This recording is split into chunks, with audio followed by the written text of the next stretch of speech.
সংসারে এমন কখনোই হবে না যে আপনি কিছু একটা করলেন কিন্তু তার মূল্য আপনাকে দিতেই হলো না।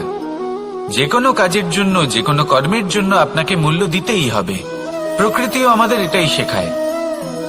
আকাশে দেখুন সূর্যকে, প্রত্যেকদিন আমাদের প্রকাশ প্রদান করেন। এনাকে সূর্যনারায়ণ বলা হয়। ইনি কি মূল্য প্রদান করেন? নিজে জ্বলতে থাকেন। ধরিত্রী মাতা, এই ভূমি, ইনি কি মূল্য প্রদান করেন? প্রহার সহ্য করেন। আমরা এই ধরিত্রীতে প্রহার করে মাটি খুঁড়ে তাতে বীজ বপন করি, তবেই আমরা অন্ন লাভ করি, তবেই ফসল পাই। জীবনে যদি আপনাকে সফল হতে হয়, সম্মান পেতে হয়, যশ পেতে হয়, তাহলে আপনাকে মূল্য দিতেই হবে। যদি আপনি সাফল্য লাভ করতে চান তাহলে দিন রাত আপনাকে ত্যাগ করতে হবে, যেখানে সমগ্র সংসার সন্তোষ অনুভব করছে আর আপনাকে করতে হচ্ছে পরিশ্রম। যদি আপনি সম্মান প্রাপ্ত করতে চান তাহলে আপনাকে সেই সুখ ত্যাগ করতে হবে যা সবার কাছে রয়েছে। যদি আপনি যশ লাভ করতে চান তাহলে নিজের অন্তরকে মেরে ফেলা আপনাকে শিখতে হবে, তবেই আপনি যশ লাভ করবেন। জীবনে শুধুমাত্র ধন মূল্যবান নয়, কিন্তু এই যে মূল্যের কথা আমি বলছি সেটা যদি আপনি দিতে পারেন তাহলে নিশ্চিত রূপে এটা আপনাকে আরো মূল্যবান করে তুলবে, নিশ্চিত রূপে গড়ে তুলবে। তাহলে এটাই করুন আর আমার সাথে ভালোবেসে বলুন, রাধা রাধা। মানুষের শরীর থেকে যা কিছু নির্গত হয় সবই পচনশীল, তা থেকে দুর্গন্ধ বেরোয়, একটা ঘৃণাবোধ জন্ম নেয়। আমাদের রক্ত হোক, অবশিষ্ট হোক, ঘাম হোক, নিঃশ্বাস হোক, আবার এমনকি যখন আমরা মনুষ্য শরীর ত্যাগ করি তারপরেও এই শরীরেও পচন ধরে, তার থেকে দুর্গন্ধ বেরোয়। কিন্তু বিষয়টা হলো এটা আমাদের হাতেই নেই। তাহলে আমাদের হাতে কি রয়েছে? আমাদের কর্ম, আমাদের উদ্দেশ্য আর আমাদের বাণী। যদি এইগুলো শুভ রাখেন তাহলে শুধু নিজে সুগন্ধিত থাকবেন না, এই সমগ্র সংসারকে সুগন্ধিত করে তুলবেন। কথায় আছে যে বাণীর থেকে অধিক মূল্যবান আর কিছুই নেই। সেই জন্য যে কোনো কথা বলার আগে নিজের শব্দকে নিজের মনের তুলাদণ্ডে মেপে দেখুন, তারপরে তার প্রয়োগ করুন। কখনো কখনো এমনও হতে পারে যে আপনার কথা কারোর জীবনে আশীর্বাদ হয়ে দাঁড়ালো, যার দ্বারা হয়তো সে শক্তি এবং প্রসন্নতা লাভ করলো। আবার এমনও হতে পারে যে আপনার কথা হয়তো কারোর মনে এমন আঘাত দিল, সে সেই আঘাত কোনোদিনও ভুলতে পারল না। আসুন আমার সাথে ভালোবেসে বলুন, রাধা রাধা। যদি আমি স্থির করি, যদি নিশ্চিত করি একটা মূর্তি গড়ে তুলব, আর কিছুক্ষণ সেই কাজটা করে আবার কিছুক্ষণ পরে বন্ধ করে দিই, আবার কিছুক্ষণের জন্য কাজটা করে আবার সেই কাজ বন্ধ করে দিই, আবার কিছুক্ষণের জন্য কাজটা করে বলি ক্লান্ত লাগছে, কিছুক্ষণের জন্য বিশ্রাম নিয়ে নিই, যদি এইভাবে আমি কাজটা করি তাহলে কি এই কাজ উচিত সময় এবং উচিত ভাবে সম্পন্ন হবে? কখনোই নয়। শুধু তাই নয়, যে কোনো কাজ যদি পূর্ণ করতে হয়, উচিত ভাবে করতে হয়, উচিত সময়ের মধ্যে করতে হয়, তাহলে প্রয়োজন সততার এবং অখণ্ড প্রচেষ্টার। সততা ছাড়া আপনি যে কাজই করুন না কেন, উচিত সময় তা সম্পূর্ণ হবে না, আর মনোবাঞ্ছিত ফল আপনি কখনোই পাবেন না। তাই যে কাজই আরম্ভ করুন না কেন সততার সাথে এবং অখণ্ড প্রচেষ্টার সাথে করুন, তখনই কর্ম এবং তখনই এই জীবন সফল হবে এবং এই মন প্রসন্ন হয়ে বলবে, রাধা রাধা। কেউ আমাকে মাখন চোর বলেন, কেউ বা আমাকে মুরলী মনোহর বলেন, কেউ আমাকে যুদ্ধ বিমুখ বলেন, কেউ বা আমাকে সুদর্শনধারী বলেন, কিন্তু আমি আসলে কে? আসুন, আজ আমি আপনাকে আমার আসল পরিচয় জানাবো। বাড়িতে সুস্বাদু মাখন থাকা সত্ত্বেও গোপীদের কাছে সুমধুর ভালোবাসাপূর্ণ বকুনি খাওয়া যে ভালোবাসে, সেই হলো কৃষ্ণ। আঙুলে সুদর্শন চক্র থাকা সত্ত্বেও যে রথের লাগাম ধরে থাকবে সেই সিদ্ধান্ত নিয়েছে, সেই হলো কৃষ্ণ। দ্বারকার মতো অনন্য রাজমহল থাকা সত্ত্বেও সুদামার মতো সখা যার অত্যন্ত প্রিয়, সেই হলো কৃষ্ণ। যদি আপনার মনে প্রেম থাকে আপনি প্রেম বিতরণ করেন, সবাইকে ভালোবাসেন এবং ভালোবাসা রক্ষার খাতিরে শস্ত্র হাতে নিতেও আপনি সক্ষম থাকেন, তাহলে আপনি হলেন কৃষ্ণ। আসুন আমার সাথে ভালোবেসে বলুন, রাধা রাধা। ব্যাম, এই শব্দ আমরা সকলে শুনেছি, আর এটা সারা জীবন আমাদের সাথেই থাকে কোনো না কোনো রূপে। যখন আমরা জন্মগ্রহণ করি, চলতে শিখি, প্রথমে আমরা হামাগুড়ি দিয়ে চলি, পরে চলতে চেষ্টা করি কিন্তু পড়ে যাই। তখন আমাদের বাড়ির গুরুজনেরা আমাদের আটকান না, ওনারা মনে করেন এইভাবেই আমাদের সন্তান চলতে শিখবে, এইভাবেই তার পা আরো মজবুত হবে, যা অত্যন্ত গুরুত্বপূর্ণ। এইবার জীবনকালে যতই আমরা এগোতে থাকি, এই ব্যায়াম বিভিন্ন রূপে আমাদের সাথেই থাকে। কিন্তু আপনি কি জানেন যে এই ব্যায়ামের তাৎপর্য আসলে কি? আপনি কি জানেন এই ব্যায়ামের মর্ম আসলে কি? যখনই আমরা এই ব্যায়াম করি, আমাদের শরীরের মাংসপেশি ক্ষয় হয়। প্রথমে তা ক্ষয় হয়, তারপর আবার তা নির্মিত হয়। আরো শ্রেষ্ঠ, আরো শক্তিশালী মাংসপেশি আমরা লাভ করি। অর্থাৎ এই ব্যায়াম হলো সৃজনের বিজ্ঞান। এই ব্যায়াম আমাদের জন্য অত্যন্ত আবশ্যক। সেই জন্য জীবনে যখনই কোনো কিছু নষ্ট হয়ে যায়, চলে যায়, তখন হতাশ হয়ে পড়বেন না, তাকে পুনর্নির্মাণ করার চেষ্টা করবেন। আর এই শিক্ষা আমরা লাভ করি পাখিদের থেকে। যখনই বর্ষা হয়, ঝড় আসে, যখন পাখির বাসা ভেঙে চুরমার হয়ে যায়, তারা হার মেনে নেয় না। সে আবার অল্প অল্প করে সব খুঁজে একত্রিত করে আবার নিজের বাসা বানিয়ে তোলে, পুনরায় এক জীবনকে জন্ম দেয়, এক নতুন পরিবারকে জন্ম দেয়। তাই মনে রাখবেন, জীবনে এইভাবেই যদি আপনি নির্মাণ করতে চান, সৃজন করতে চান, তাহলে সেই নির্মাণের জন্য ভাঙনের অভিজ্ঞতা থাকা অত্যন্ত আবশ্যক। ভগ্ন বস্তুকেও সম্মান করা অত্যন্ত আবশ্যক। এই আচরণ মনে নিয়ে আসুন, মন প্রসন্ন হয়ে বলবে, রাধা রাধা। আশা এবং বিশ্বাস মানুষের জীবনের দুই অমূল্য স্তম্ভ। এটাই হলো ঢাল এবং এটাই হলো অস্ত্র। এটাই আমাদের রক্ষা করে এবং এটাই আমাদের জীবনের পথ প্রশস্ত করে। কিন্তু ছোট একটা সমস্যা আছে। এবার যদি আপনি বটবৃক্ষের থেকে এই আশা রাখেন যে এ আমাকে ফল দেবে, তাহলে সেই আশা ভঙ্গ হওয়াই স্বাভাবিক। আর যদি আপনি বিশ্বাস করেন যে খেজুর গাছ আপনাকে ছায়া প্রদান করবে, তাহলে সেই বিশ্বাসও অবশ্যই ভঙ্গ হবে।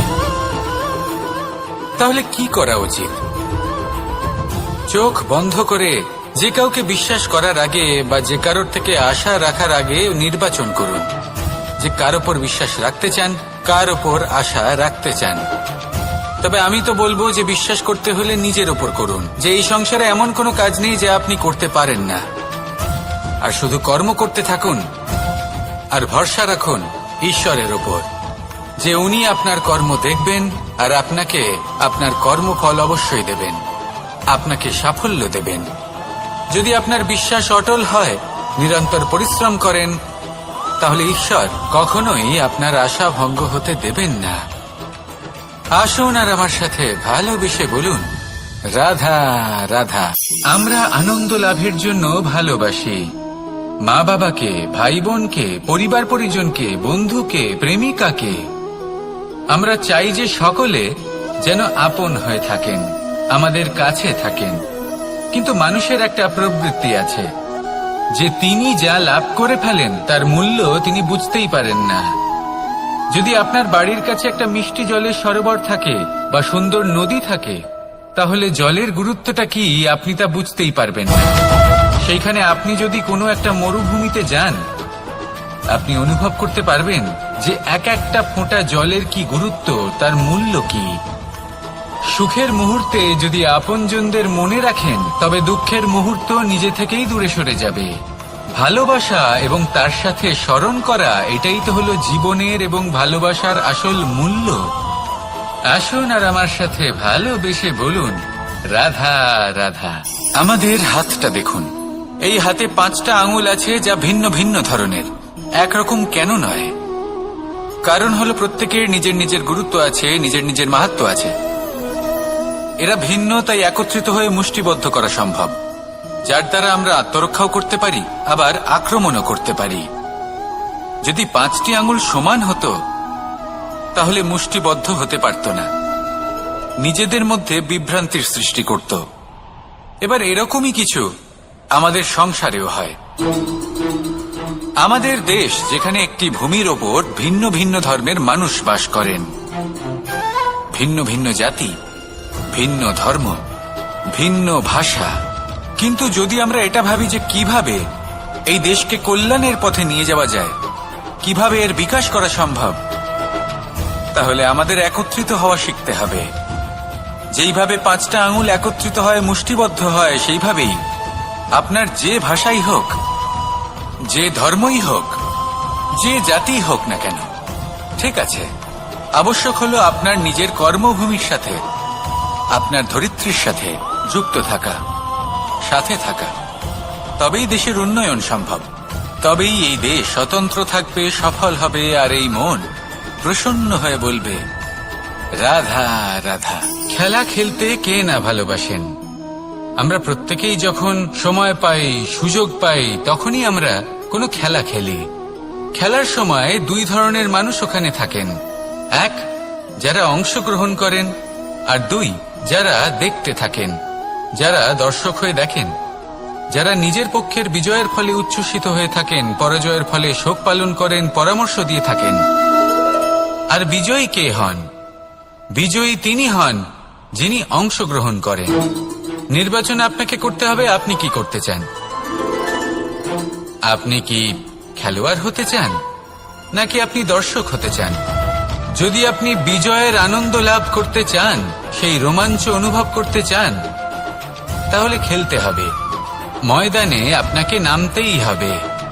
পরাজয়ের সম্ভাবনার ভয়ের সাথে আপনাকে লড়াই করতেই হবে, বিপক্ষের আহ্বানকে স্বীকার করতেই হবে, খেলোয়াড় হয়ে উঠতে হবে, তবেই এই বিজয়ের সম্ভাবনা থাকবে। আসলে কি, দর্শক হয়ে পরামর্শ দেওয়া অত্যন্ত সহজ, ময়দানে নেমে অংশগ্রহণ করা অত্যন্ত কঠিন। আর এখানে যেটা সহজ, তা আপনাকে বিজয়ের পথে কখনোই নিয়ে যাবে না। আসুন আমার সাথে ভালোবেসে বলুন রাধা রাধা। যখন আমরা কোনো বনে প্রবেশ করি, তখন এই সবুজ ঘাস দেখে, এই কোমল ঘাস দেখে আমাদের মন প্রফুল্ল হয়ে ওঠে। ভিন্ন ভিন্ন প্রজাতির ফুল, ভিন্ন ভিন্ন রঙের ফুল দেখে এই মন আনন্দে ভরে ওঠে। এখানে শিশুরা আনন্দ লাভ করে, বড়রা ভোজন গ্রহণ করেন, কথাবার্তা বলেন, হাঁটাহাঁটি করে বেড়ান। এবার ভেবে দেখুন, যখন এই উপবনের নির্মাণ হয়েছিল, সেই সময় যদি এই মাটিকে সঠিকভাবে খনন না করা হতো, যদি তাতে সঠিকভাবে বীজ রোপণ না করা হতো, যদি কোনো সংঘর্ষ না হতো, পরিশ্রম না করা হতো, যদি চলতে চলতে পায়ে কাঁটা না বিঁধে যেত, তাহলে এই সুন্দর বন দেখে আমরা কি এই আনন্দ লাভ করতে পারতাম? কখনোই নয়। ধরুন কোনো নদীর তটে সুন্দর একটি বন আছে, সেই বনের আনন্দ লাভ করতে গেলে আপনাকে সেই নদী পার করতেই হবে। যদি সুখের নদীর কাছে পৌঁছতে চান, তাহলে তটে যে কাঁটা রয়েছে সেগুলোর সাথে সংঘর্ষ করতেই হবে। এই সংসারে যদি আপনি সুখ লাভ করতে চান, তাহলে সুখ লাভের এই যাত্রা শুরু করতে হবে সংঘর্ষ দ্বারা। তাহলে সংঘর্ষকে স্বাগত জানান, এর পেছনেই সুখ রয়েছে যা আপনার জন্য অপেক্ষা করছে। এবার হাসুন আর আমার সাথে ভালোবেসে বলুন রাধা রাধা। এই সংসারের সবথেকে কঠোর ধাতুর মধ্যে একটি হলো লোহা। লোহা দিয়ে আমরা অনেক অস্ত্র শস্ত্র লাভ করি, অনেক বস্তুও লাভ করি। এবার এই লোহাকে কাটার জন্য, একে কোনো আকার দেওয়ার জন্য কি প্রয়োগ করতে হয়? লোহা। এবার এই কথাটা আমরা সকলেই জানি যে লোহার দ্বারাই লোহাকে কাটতে হয়। এবার এই কথা আমি আপনাকে কেন বলছি, এরপরে খুব বড় একটা প্রশ্ন আসে, যা খুব বড় শিক্ষা দিয়ে যায়। এটা কেন হয় যে আমরা একটা লোহা দিয়ে একটা লোহাতে আঘাত করছি, কিন্তু যে লোহা দ্বারা আঘাত করছি তার আকার বদলাচ্ছে না, যার উপর প্রহার করছি তার আকার বদলাচ্ছে? এতে পার্থক্যটা কোথায়? পার্থক্য হলো তাপমাত্রার। দেখুন, যে লোহাকে আমরা কাটতে চাই তার তাপমাত্রা বাড়াতে হয়, তাকে গরম করতে হয়। আর যে লোহা দ্বারা আমরা আঘাত করতে চলেছি সেই লোহা আমাদের ঠান্ডা রাখতে হয়। অর্থাৎ ঠান্ডা লোহা গরম লোহাকে কেটে দেয়। এবার এই শিক্ষা কি আমাদের জীবনে যথেষ্ট নয়? আমাদের জীবনে অনেক সমস্যা আসতে পারে, কিন্তু আমাদের এই বিষয়ে বিশেষ খেয়াল রাখতে হবে যে আমাদের মনকে আমরা যেন ঠান্ডা রাখি, এই মস্তিষ্ককে শান্ত রাখতে হবে। যদি আমরা ক্রোধ বা ঈর্ষার আগুনে জ্বলতে থাকি, বিদ্বেষের আগুনে জ্বলতে থাকি, তাহলে আমরাও সেই লোহার মতোই হয়ে যাব যার তাপমাত্রা অত্যন্ত বেশি। তখন যে কেউ এসে আমাদের বিচ্ছিন্ন করে চলে যাবে। মনে রাখবেন, যিনি যত বেশি স্থির বুদ্ধির অধিকারী, যিনি হলেন সবথেকে বেশি শান্ত, তিনি হলেন সবথেকে বেশি বলশালী। তাহলে শান্ত থাকুন আর আমার সাথে ভালোবেসে বলুন, রাধা রাধা। বড়ই অদ্ভুত ব্যাপার। একটি পাথরের প্রতিমা যখন মন্দিরে স্থাপিত হয় তখন তা আমাদের কাছে ভগবান সম হয়ে দাঁড়ায়। কিন্তু যখন একজন জীবিত মানুষ মন্দিরে গিয়ে থাকেন তখন তার শরীর, মন, আত্মা সেই সব পাথর সম হয়ে দাঁড়ায়। কিন্তু এমনটা আমি ঠিক কেন বললাম ভেবে দেখুন। মানুষ এটা চান যে কোনো পরিস্থিতি, যে কোনো স্থানেই তার বিজয় হোক, কিন্তু এখানে এসে সে পরাজিত হয়। এরকম ঠিক কেন হয়? সমস্ত খেলা হলো ভাবনা চিন্তার, বিচারধারার, দৃষ্টিভঙ্গির, উত্তরদায়িত্বের খেলা। পাষাণের এই প্রতিমা, তার একটি উত্তরদায়িত্ব আছে, আশা ধরে রাখার দায়িত্ব। সেই আশা জানিয়ে মানুষ মন্দিরে আসেন। তেমনি মানুষের একটি উত্তরদায়িত্ব আছে যেটা সে ভুলে যায়। আর সেই উত্তরদায়িত্ব হলো এটা, যে মন্দিরে যে ভগবানকে সে প্রসন্ন করতে যাচ্ছে তাকে সে তখনই খুঁজে পাবে যখন পূর্ণরূপে সে সমর্পিত থাকবে। যদি মনে সমর্পণের ভাব না থাকে তাহলে ভগবান কখনো প্রসন্ন হবেন না। নিজের উত্তরদায়িত্ব বোঝার বদলে মানুষ শুধু একটা অনুষ্ঠান পালন করেন। যেমন ফুলের একটা মালা অর্পণ করেন আর সেই কারণেই তিনি পরাজিত হন। আপনি ফুলের মালা অর্পণ করুন, প্রসাদ অর্পণ করুন, কিন্তু মনের মধ্যে পূর্ণ সমর্পণের ভাব থাকা প্রয়োজনীয়। তবেই আপনি মন্দিরে গিয়েও প্রাণবন্ত হয়ে থাকতে পারবেন, তবেই ঈশ্বরকে প্রসন্ন করতে পারবেন। আসুন আমার সাথে ভালোবেসে বলুন, রাধা রাধা। সময় এবং ধন, একটা যা প্রকৃতি আমাদের দান করেন আর একটা যা আমরা নিজেরা অর্জন করি। কিন্তু যখন হারিয়ে ফেলার প্রসঙ্গ আসে তখন আমরা এই দুই একসাথে হারিয়ে ফেলি। এই সময় যদি আপনি গুনতে থাকেন তাহলে তা এমনিও নষ্ট হয়ে যাবে, কারণ সময় গণনা করতে আপনি যে সময় ব্যতীত করেন তা তো এমনিই নষ্ট হয়ে যায়। এই সময়কে যদি আপনি একত্রিত করার চেষ্টা করেন তাহলে তা সম্ভব হবে না। সময়ের বিষয়ে শুধু একটাই কথা বলবো, আপনি যদি একে ব্যবহার করেন তাহলেই জীবনে বৃদ্ধি হবে। ধনের সাথেও এটাই হয়। কথায় আছে যে এই ধনের দ্বারাই ধন অর্জন করা সম্ভব। যদি আপনি এই ধনের যত্ন নেন এবং একে সামলে রাখেন তাহলে ধন আপনাকে সামলে রাখবে। এবার সময় আমরা প্রচুর পরিমাণে পাই, কিন্তু তার অর্থ এটা নয় যে আমরা তা নষ্ট করি। বাস্তব অর্থে সময় তা অত্যন্ত মূল্যবান। এর সদ্ব্যবহার করা যদি আপনি শিখে যান তবে এই সময়ও আপনাকে অবশ্যই অতি মূল্যবান করে তুলবে।